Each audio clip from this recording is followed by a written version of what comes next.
The young widow.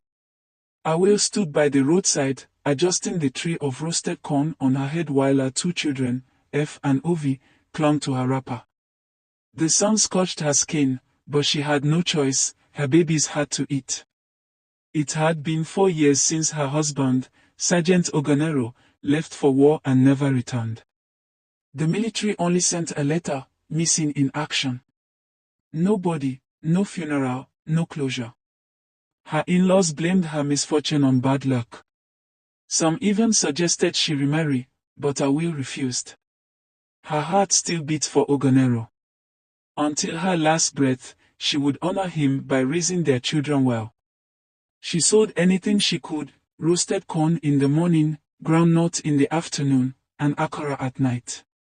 On some nights, when hunger clawed at her belly, she pretended she wasn't hungry so her children could eat. One fateful evening, as she arranged her goods by the roadside in Warri, a sleek black car slowed down. A well-dressed man stepped out. Awil looked up, wiping sweat from her face. Her heart skipped. "Ogin! Jesus! Is this you?" she screamed. The man before her grinned, but his eyes held disbelief. "Awil! Awil Atigogo." She dropped everything and rushed to him, tears streaming down her face. He was Oboro, her childhood friend, the one who had traveled overseas years ago and never wrote back. He had changed, his skin glowed, his clothes screamed wealth, and his scent was foreign. "What happened to you?" Oboro asked, his voice thick with emotion. Awil didn't know where to start. She only managed to say, "Life happened." That evening, Oboro sat with her and listened. She told him about Ogonero, the sleepless nights, the hunger, and the endless struggle. By the time she finished, Oboro's eyes were misty. He looked at F and Ovi, who were shyly watching him, and he smiled. "You have done enough, Awil," he said, holding her hand. "Let me help you now." At first, she refused.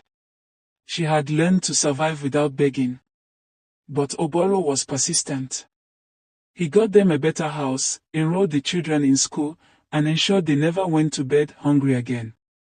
Then one day, he asked, "Awil, would you like to start afresh, abroad?" She gasped. "Go overseas?" "Me? Yes. You deserve a new beginning." Tears welled up in her eyes. Could she dare to dream again?